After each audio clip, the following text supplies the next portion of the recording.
Assalamualaikum warahmatullahi wabarakatuh. Perkenalkan, saya Aika Hamdan Ramawan dengan NIM 230510203.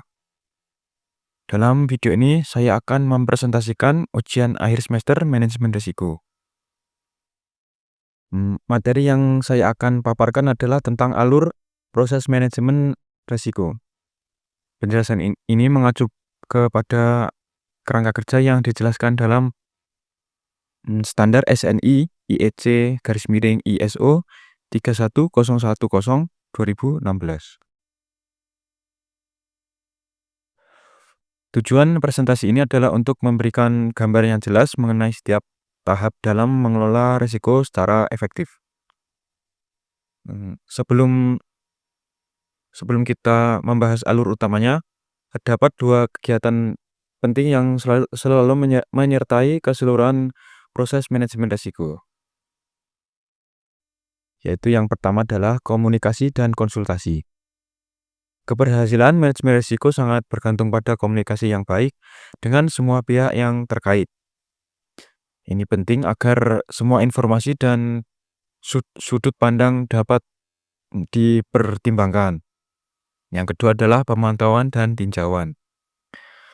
Ini adalah kegiatan untuk terus mengawasi dan meninjau kembali risiko pengendaliannya. Tujuannya adalah untuk memastikan semua rencana berjalan efektif dan tetap sesuai dengan kondisi terkini. Setiap kegiatan manajemen risiko selalu dimulai dengan penetapan konteks.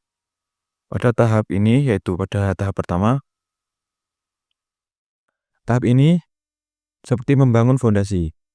Di sini kita menentukan batasan-batasan dasar, ruang lingkup kerja, dan standar atau kriteria yang akan kita gunakan selama proses.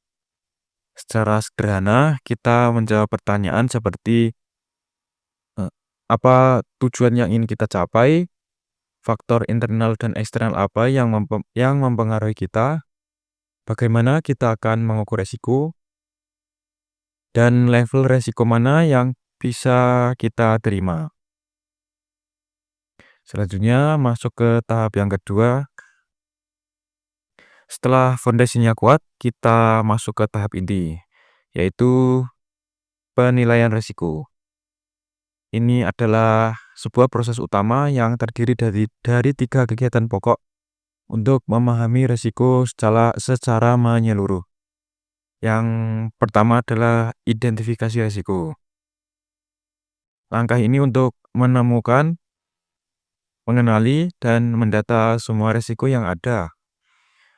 Kita membuat daftar potensi masalah yang bisa menghalangi kita mencapai tujuan. Itu adalah analisis risiko.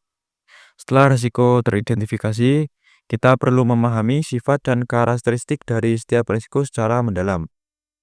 Ini melibatkan penentuan seberapa besar dampak atau konsekuensi yang bisa ditimbulkan dan seberapa besar kemungkinan hal itu terjadi. Selanjutnya adalah evaluasi risiko. Di sini kita membandingkan level risiko yang sudah kita ukur dengan standar kriteria yang telah kita sepakati sebelumnya. Hasil perbandingan ini membantu kita menentukan prioritas dan memutuskan risiko mana yang memerlukan tindakan segera. Masuk ke tahap ketiga, yaitu perlakuan risiko. Berdasarkan hasil evaluasi, langkah selanjutnya adalah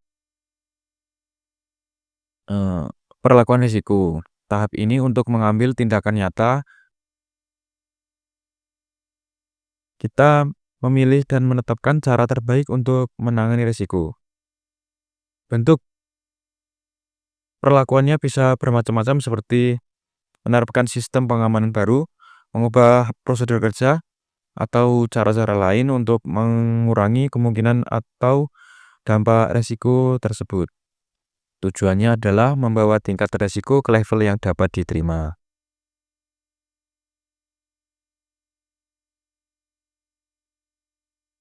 Selanjutnya adalah sebagai kesimpulan, proses manajemen risiko adalah sebuah siklus yang logis dan berkelanjutan.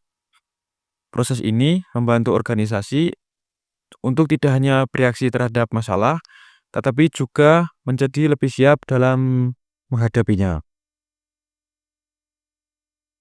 Dengan menetapkan konteks yang jelas, melakukan penilaian risiko yang teliti, dan menerapkan perlakuan yang tepat sambil terus berkomunikasi dan memantau sebuah organisasi dapat mengelola ketidakpastian dengan lebih baik.